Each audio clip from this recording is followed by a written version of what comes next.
Good morning, everyone. Welcome to Economic Times Daily News Analysis and Explanation. So today is Tuesday and date is 29 March. Cover करेंगे हम economic times को.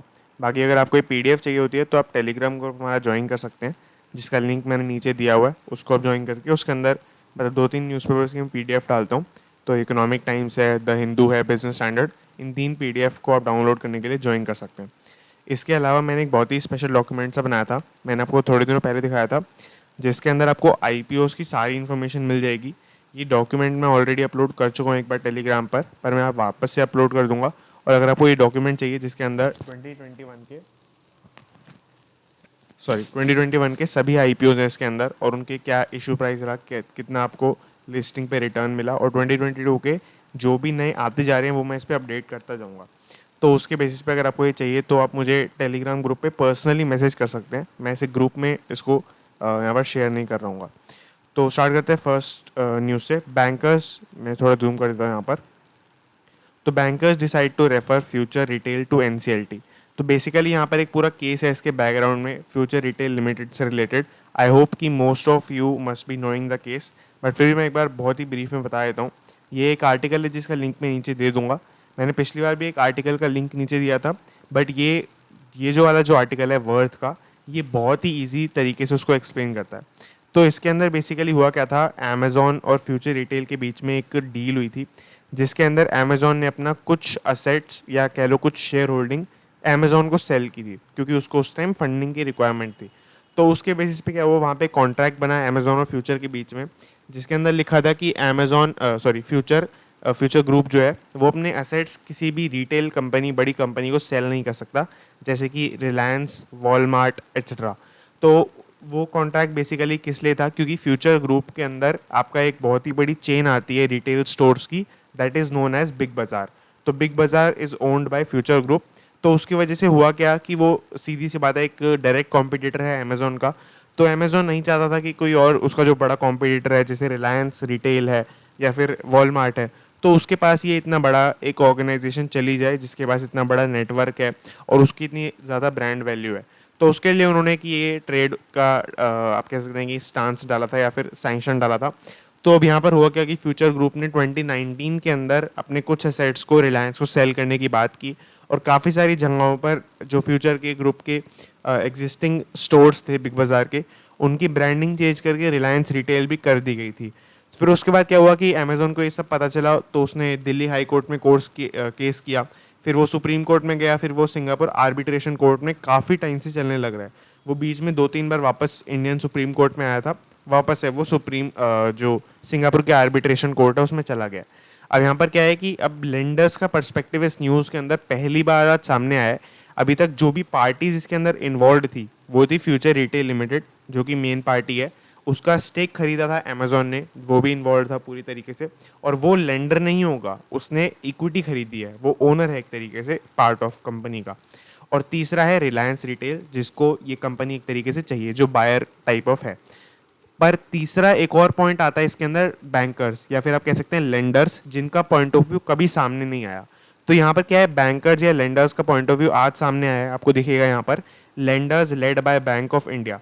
अब यहाँ पर bank of India सुनने में ऐसा लगता है रिजर्व बैंक ऑफ इंडिया है, बट ये आपके सामने है. बैंक ऑफ इंडिया एक अलग से पूरा बैंक है, जिसकी आप ब्रांच या लोगो वगैरह देख सकते हैं यहाँ पर. बट आगे चलते हैं. तो बैंक ऑफ इंडिया मेन इनका लेंडर है, और उसके अलावा काफ़ी सारे और भी लेंडर्स हैं इनके. तो वो उन्होंने क्या किया है, उन्होंने, क्योंकि आप सभी समझ सकते हैं कि अगर कोई कंपनी ऐसे दिवाला उठ जाता है कंपनी का, क्योंकि इसी की वजह से वो बिकना चाहती है रिलायंस को. तो सिंस दिवाला उनका उड़ चुका है, तो रिलायंस जो फ्यूचर रिटेल है उसका कंट्रोल पूरा उसके लेंडर्स के हाथ में आ चुका है. जैसे भी उनके असेट्स हैं वो उनको सेल करेंगे और अपना पैसा रिकवर करने की, रेजोल्यूशन करने की कोशिश करेंगे. तो यहाँ पर उन्होंने जो लेंडर्स हैं, उन्होंने सिंस वो मतलब इतनी बड़ी कंपनी है, तो प्रोफेशनल इंसॉल्वेंसी प्रोफेशनल्स आईपीएस को बुलाया है. इंसॉल्वेंसी प्रोफेशनल्स आईपीएस को बुलाया है, जिसके अंदर कुछ कंपनीज के उन्होंने एग्जांपल भी दिया, ग्रैंड थॉर्टन, पीडब्ल्यूसी एट्सेट्रा. तो इसको बुलाया है इनकी बिडिंग को कि कितना कितना ये बिड कर रहे हैं, कितना कितना असेट्स के हिसाब से ये रेजोल्यूशन करा पाएंगे. तो उसके अंदर से एक सिलेक्शन हो जाएगा और उसके बेसिस पे पूरी कंपनी का फ्यूचर डिसाइड होगा. Last week decided to refer future retail limited to NCLT. अब क्योंकि इसका रेजोल्यूशन हो रहा है, पूरा इसकी इंसॉल्वेंसी का प्रोसीडिंग हो रहा है, तो एनसीएलटी को भी इसको रेफर करना पड़ेगा. एनसीएलटी एक स्पेशलाइज्ड कोर्ट के तरीके से आप देख सकते हैं, जो कंपनी लॉ से डील करती है। तो इसके अंदर जो भी जजेस हैं या जो भी है वो कोर्ट के केसेस मतलब कंपनी के केसेस में ज़्यादा स्पेशलाइज्ड होते हैं। तो ये इस तरीके से। और अगर आपको कोई भी इंसॉल्वेंसी की या फिर बैंकरप्सी की न्यूज़ मिलती है तो किसी कंपनी से रिलेटेड, तो उसके अंदर ये ज़रूर शामिल होते हैं। तो अब हम आगे चलते हैं नेक्स्ट न्यूज़ पर। तो यहाँ पर नेक्स्ट न्यूज़ है SEBI to Ruchi Soya allow FPO investors to withdraw bits.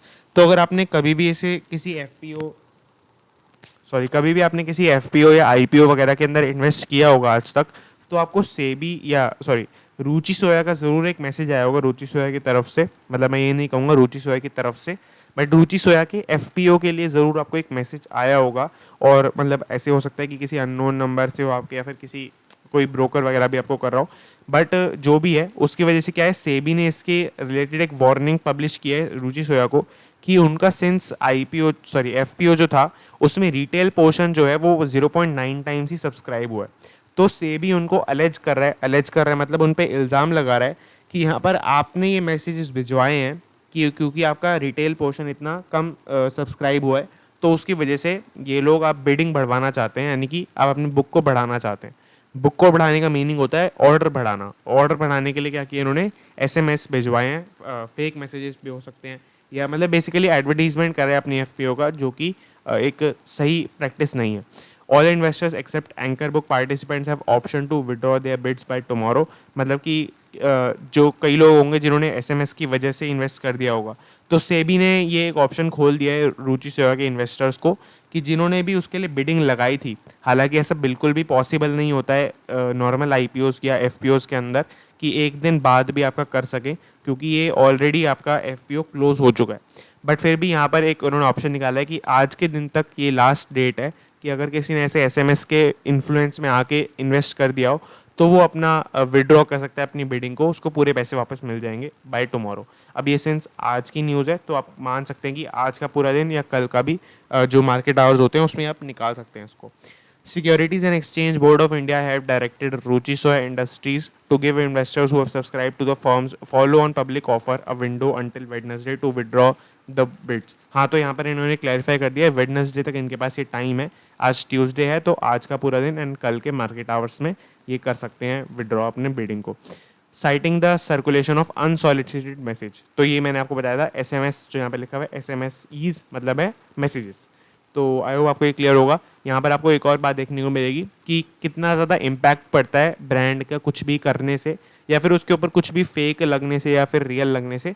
रुचि सोया का एक्चुअल जो स्टॉक है वो 6% गिर गया मंडे को और 815 पर क्लोज हुआ। तो इनकी ब्रांड वैल्यू पे बहुत एक नेगेटिव इम्पैक्ट सीधी सी बात है पड़ा है यहाँ पर ड्यू टू दिस अलेज। तो आगे चलते हैं। 2 स्टेट रिफाइनर्स टू बाय सक, मतलब मुझे इसकी प्रोनाउंसिएशन सही से नहीं पता, बट सखालिन 1 ऑयल, मेरे आई होप कि यही होगी। अब इसके अंदर मैं आपको लॉजिक बताता हूँ है क्या यहाँ पर कि 2 हमारी स्टेट रिफाइनर्स हैं, मतलब जैसे ओएनजीसी है, ऐसी बड़ी बड़ी और 2 कंपनीज हैं जो ऑयल के अंदर रिफाइनरी का काम करती हैं।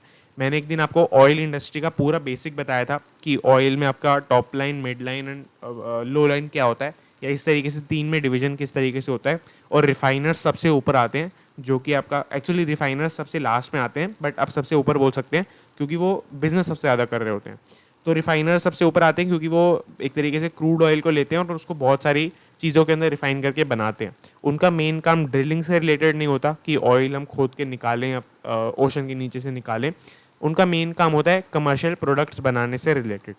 तो रिफाइनर्स जो होते हैं ऐसे 2 स्टेट रन रिफाइनर्स हैं जिनका नाम इसके अंदर नहीं मेंशन किया गया। इसके अंदर इन्होंने बोला है कि ये स्टेट मतलब जो एक स्टेट और कंपनी है ओएनजीसी, तो ओएनजीसी की एक और ब्रांच है ओएनजीसी विदेश। तो आपको नाम से समझ में आ रहा होगा ओएनजीसी विदेश, तो ये आपकी बाहर काम करती है, यानी इंडिया के बाहर काम करती है। और इनका 20% ओनरशिप है सखलिन 1 प्रोजेक्ट में। तो सखलिन 1 प्रोजेक्ट है, ऐसे ऑयल एक प्रोजेक्ट नहीं कहना चाहिए, कंपनी है पूरी। तो कंपनी एक तरीके से पूरी जो कि आपके साइबेरिया रीजन के अंदर है, जो कि रशिया के आसपास पड़ता है। तो ये क्या कह रहे हैं इसकी क्योंकि सिंस इनकी ओनरशिप है तो इनको प्रेफरेंस थोड़ा बहुत मिलेगा इंडियन कंपनीज को, तो उसकी वजह से यहाँ पर 1.4 मिलियन बैरल्स का यहाँ पर कॉन्ट्रैक्ट हुआ है इस प्रोजेक्ट के साथ। सखलिन 1 प्रोजेक्ट जो यहाँ पर आपको दिखेगा साइबेरिया के अंदर, रशिया के अंदर जो है, इसके अंदर 1.4 million barrels of Russian oil हम इंपोर्ट कर रहे हैं जो ओएनजीसी की ये जो प्रोजेक्ट है इससे। तो इसके बेसिस पे पूरी न्यूज़ लिखी गई है यहाँ पर। और साइबेरिया में ये मेन कंपनी या प्रोजेक्ट पड़ता है जो कि आपके रशिया के अंदर ही आता है, तो इसलिए यहाँ पर रशियन ऑयल भी लिखा हुआ है अगर आप यहाँ पे पढ़ेंगे। तो ये चीज़ थी इसके अंदर, ONGC प्रोजेक्ट इन रशिया, ये भी यहाँ पर इसलिए लिखा हुआ है। PSUs आर लाइकली टू पे इन रुपीज़, ये भी काफ़ी अच्छी बात है कि यहाँ पर ये रुपीज़ के अंदर पेमेंट हो रहा होगा, तो हमें जो आपका एक्सचेंज रेट होता है उसकी वजह से कोई लॉसेस नहीं होंगे यहाँ पर। तो आई होप आपको ये क्लियर हो गया होगा। तो अब आप देख सकते हैं कि फर्स्ट पेज पे और कोई न्यूज़ नहीं है, तो हम आगे चलते हैं अपने बीच में एक कंपनीज पर से प्रॉफिट का सेक्शन है, उसके बाद हम ईटी मार्केट वाले सेक्शन के ऊपर चलेंगे। तो यहाँ पर मैं चलता हूँ इस पेज के ऊपर। अब यहाँ पर देखेंगे पहली न्यूज़ में, तो यहाँ पर आपको दिखेगा BPSL केस XVC आरती सिंघल गेट्स बेल। तो यहाँ पर ये बहुत ही इंपॉर्टेंट न्यूज़ है, मैं इससे रिलेटेड आपको एक एडिशनल इन्फॉर्मेशन भी बता रहा हूँ। तो BPSL का बेसिकली मीनिंग है Bhushan power and steel limited company. तो मैं अगर आपको इसके बारे में बेसिक बताऊं पहले, तो ये कंपनी ऐसी कंपनी है जो ऑब्वियसली बात है स्टील कंपनी है, और पहले ये पावर के अंदर भी थे, इसीलिए BPSL है पूरा इनका नाम। और इसके अंदर इनको क्या हुआ है कि मतलब वैसे तो ये कंपनी बहुत पुरानी 1970 के आसपास की कंपनी है, और उससे अगर हम देखें तो 2019 के अंदर इनके ऊपर एक फ्रॉड का एलिज हुआ था कि मतलब इन्होंने फ्रॉड में इन्वॉल्वमेंट है इनका, जिसका मतलब अगर आप वर्थ देखेंगे तो वो है 3800 करोड़ रुपीज़, एंड ये डिटेक्टेड बाय PNB, मतलब PNB के साथ ये फ्रॉड हुआ एक तरीके से। वही आपके मतलब अगर आप फ्रॉड में जाना चाहते हो तो आप जा सकते हैं, ये पूरा इसके बारे में लिखा हुआ है इधर, और मैं इसको अभी एक्सप्लेन नहीं कर रहा हूँ क्योंकि ये बहुत रेलेवेंट नहीं है बात। तो अगर हम न्यूज़ के अंदर चले तो क्या हुआ था कि 2019 से केस चलने लग रहा है, जो ये आपका फ्रॉड हुआ था इसमें कि कौन मतलब किसको कैसे कैसे पनिश करना चाहिए, कंपनी कैसे इससे रिकवरी करनी चाहिए मनी की। तो 2019 से ये केस चल रहा है, और आज के मतलब कल ये न्यूज़ आई है, आप देख सकते हैं। तो VC जो पहले थे आपके, मतलब ऑब्वियसली बात है कंपनी बंद हो चुकी है, तो जो वाइस चेयरमैन और डायरेक्टर पहली थी पहले आरती सिंघल, उनको गिरफ्तार कर लिया गया था, और उनको अब बेल मिली है, इस रीज़न पे बेल मिली है। आपको दिखेगा यहाँ पर काउंसिल मतलब कि जो इनकी साइड से बोल रहे थे, आरती सिंघल की साइड से बोल रहे थे, उन्होंने बोला है कि argued that she was only a figure head in the company, मतलब वो सिर्फ दिखाने के लिए थी कंपनी के अंदर कि हमारी वाइस चेयरमैन आरती सिंघल है, बट रियली में कंपनी का पूरा मैनेजमेंट कंट्रोल जो था वो उनके हस्बैंड के पास था, दैट इज संजय सिंघल। तो बेसिकली इस अब आपको फ्यूचर में संजय सिंघल का अरेस्ट देखने को मिल सकता है अगर ये केस आगे और ज़्यादा जाता है तो। और बीच में ये इन्वेस्टिगेशन किसके थ्रू की गई, तो serious fraud investigation office SFIO। ये अपने आप में नाम, इसके ऊपर काफ़ी जोक्स बनते हैं कि नाम में सीरियस इन्होंने डाल दिया है, बट फिर भी जो भी है यहाँ पर SFIO वो इन्वेस्टिगेशन ऑफिस है जिसके थ्रू ये पूरी इन्वेस्टिगेशन हुई है last week on charges of financial irregularities. तो एक फाइनेंशियल फ्रॉड जो मैंने आपको दिखाया था 3800 करोड़ वगैरह का, तो उसके बेसिस पे ही पूरा ये अरेस्ट हुआ था पहले भी, और अभी ये जो क्लॉज था कि संजय सिंघल इसके मेन मैनेजमेंट है, इसके बेसिस पे यहाँ पर इनको बेल मिल चुकी है। तो हम आगे चलते हैं। अब भारतीय एयरटेल में monetise tower payments bank and fibre assets. तो यहाँ पर बेसिकली ये देखने से ऐसा लगता है कि भारतीय एयरटेल सब कुछ बेच रहा है अगर हम हेडलाइन पढ़ते हैं, बट बेसिकली आपको ये लाइन पहले पढ़नी है, to provide stability to the company before monetising its stake. तो आप सभी को पता है कि एयरटेल अभी इतना ज़्यादा पॉजिटिव नहीं चल रहा है, मतलब एयरटेल या आप कह लो कि पूरा टेलीकॉम इंडस्ट्री डिसरप्ट हो चुकी है जियो के आने की वजह से, जो कि काफ़ी कैश बर्न करके अभी इंडिया में बहुत बड़ा मार्केट शेयर कैप्चर कर चुके हैं। तो उसकी वजह से हुआ क्या कि बहुत सारी और जो टेलीकॉम कंपनीज थी उनको फेस लॉस करना पड़ा। अब एयरटेल उसमें से एक कंपनी है जो कि फिर भी काफ़ी अच्छे से सर्वाइव कर पा रही है। अगर आप प्लेस करेंगे तो सेकंड नंबर पे एयरटेल ही आना चाहिए आज की रेट में। तो एयरटेल में हुआ क्या है कि यहाँ पर अब इन्होंने न्यूज़ में निकाला है, इन्होंने बेसिकली इनके फाउंडर ने स्टेटमेंट दिया, या कह लो कि इनके हेड ने स्टेटमेंट दिया कि जो अपना कंपनी का स्टेक बेचने से पहले ये जो भी असेट्स ओन करते हैं उनके अंदर अपना स्टेक बेच रहे होंगे। जैसे कि इंडस टावर्स एक कंपनी है जो कि आपके ऐसे जो स्पेक्ट्रम वाले टावर्स होते हैं, आप सभी को पता होगा, तो इनके अंदर ये डील करती है पूरी, इसके अंदर एयरटेल की ओनरशिप है। तो ये हो गया एयरटेल पेमेंट्स बैंक हो गया, इसके बारे में आप सभी को पता ही है। एनेक्स्ट्रा हो गया, फाइबर एसेट्स एंड रोबी एक्साल्टा शायद। तो इसके अंदर जो है कंपनी अपना स्टेक पहले सेल कर रही होगी और ट्राई करेगी कंपनी को बचाने का। और इसके अलावा और भी इनके पास एसेट्स हैं जो डिजिटल एसेट्स हैं जिनको ये बेचने की कोशिश कर सकती है फ्यूचर के अंदर before selling the companies share, जिसके अंदर आता है आपका Airtel ads, Airtel IQ, digital marketing place, security and cloud solutions. तो इन सबको बेचने की पहले ट्राई करेगी। अगर उनको बेचना ही पड़ा, यानी कि उनके डेट बहुत ज़्यादा हो गया या कुछ ऐसा हुआ, तो कंपनी का स्टेक ये जल्दी नहीं बेच रहे होंगे। तो ये काफ़ी पॉजिटिव न्यूज़ भी है, बट इनको बेचना पड़ रहा है, ये अपने आप में थोड़ा सा नेगेटिव कोनोटेशन के अंदर भी जाता है। तो अब हम लास्ट में चलते हैं आगे, out of option and stock on expiry day, new traders post big losses. तो यहाँ पर बेसिकली एक बहुत ही बड़ी ऑब्लिगेशन है जो अभी ऑप्शन मार्केट के अंदर, या कह लो फ्यूचर एंड ऑप्शन मार्केट के अंदर नहीं आई है। तो अगर आपको इसको समझना है तो आपको बहुत ही डिटेल में पहले तो पता होना चाहिए फ्यूचर एंड ऑप्शन मार्केट, या अगर आपने कभी ट्रेड किया हो तो आपको बेटर समझ में आएगा। मैं आपको बहुत ही ईजी एग्जांपल देता हूँ। होता क्या है कि जैसे अगर कोई फ्यूचर का एग्जांपल लेते हैं, अगर आप कोई फ्यूचर खरीदते हैं तो वो एक कॉन्ट्रैक्ट होता है कि आप आज के दिन मुझे एक तरीके से कॉन्ट्रैक्ट के पैसे दे रहे हैं कि आप बाद में मुझसे खरीदेंगे। तो बाद में खरीदने का मतलब होता है कि आज के प्राइस के ऊपर मैं आपसे कोई चीज़ बाद में खरीद रहा हूँ। तो ऐसा एनेबल कराता है फ्यूचर खरीद के। तो उसमें होता क्या है कि आप लास्ट में अपना कैश पेमेंट करते हैं और आप अपने स्टॉक्स खरीद लेते हैं। बट अगर आप ऐसा ही सेल साइड पे करते हैं, आप सेलिंग के फ्यूचर्स खरीद लेते हैं, तो आप एक्चुअली में आपको पहले लोन लेना पड़ेगा, क्योंकि आपको पहले लोन लेके आप सेल कर सकते हैं, बाद में आप बाय कर पाएंगे।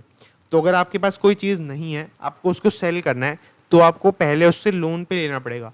अब यहाँ पर इसमें हुआ क्या है, एक नया ऑर्डर आ चुका है जिसके लिए लोन पे लेने के लिए आपको वो शेयर्स एक्चुअल मार्केट में खरीदने पड़ेंगे।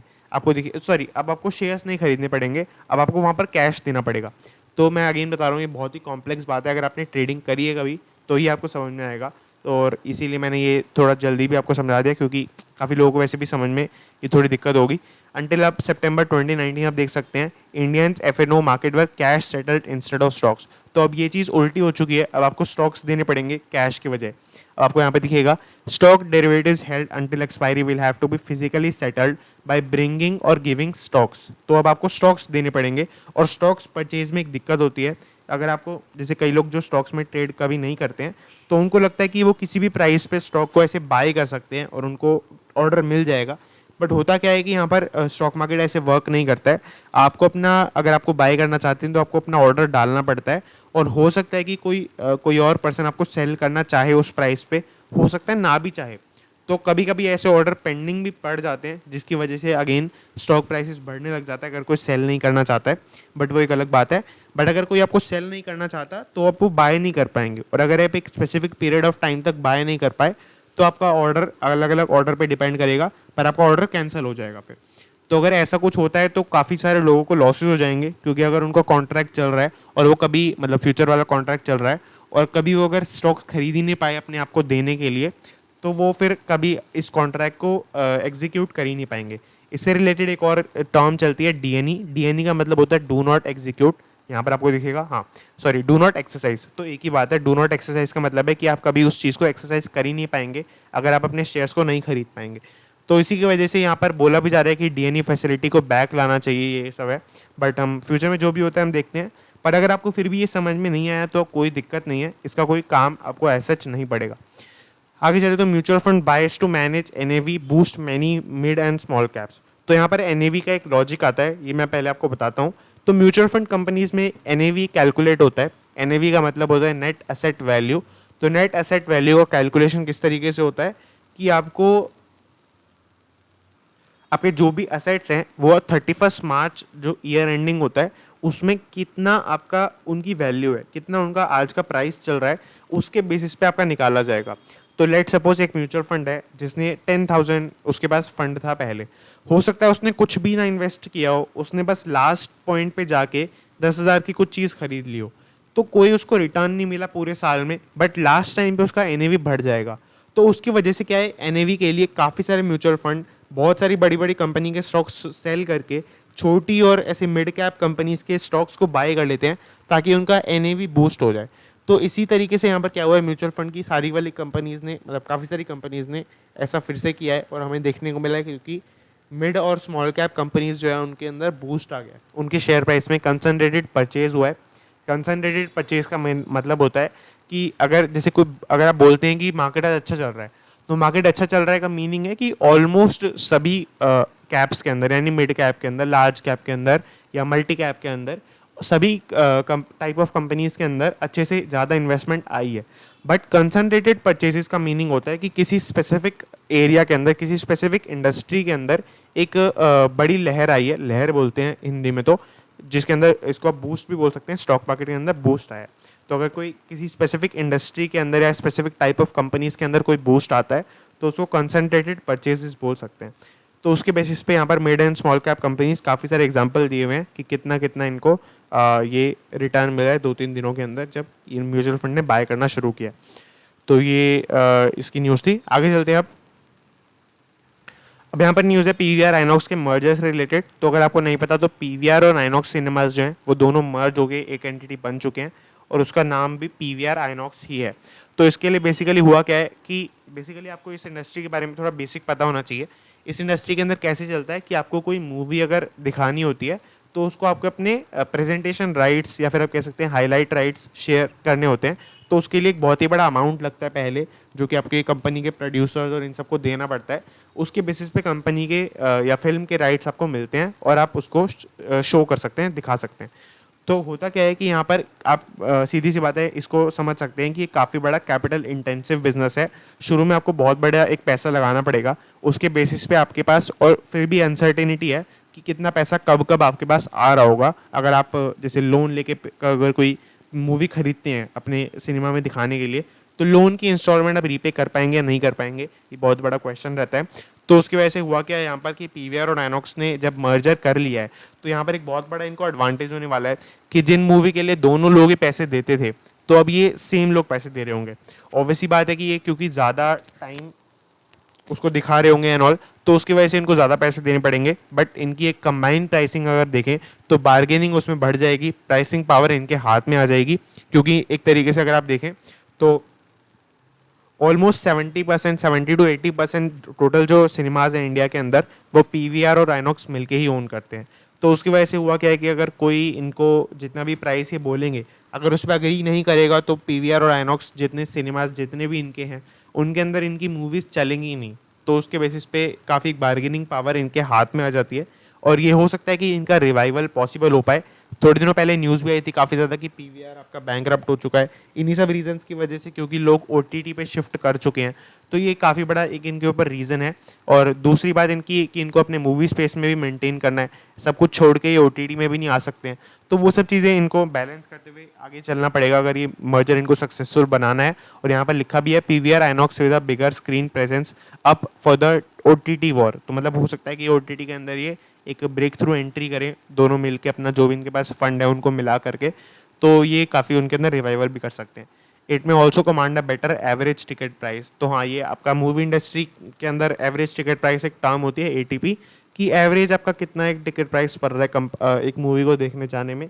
तो आज के डेट में वो इंडिया के अंदर 300 से के आसपास पड़ता है और आइनॉक्स के अंदर स्लाइटली हायर है क्योंकि आइनॉक्स की थोड़ी फैसिलिटीज़ वगैरह ज़्यादा होती हैं, तो उसके अंदर थोड़ा ज़्यादा होता है। पीवीआर का एवरेज प्राइस 300 के आसपास चल रहा होता है।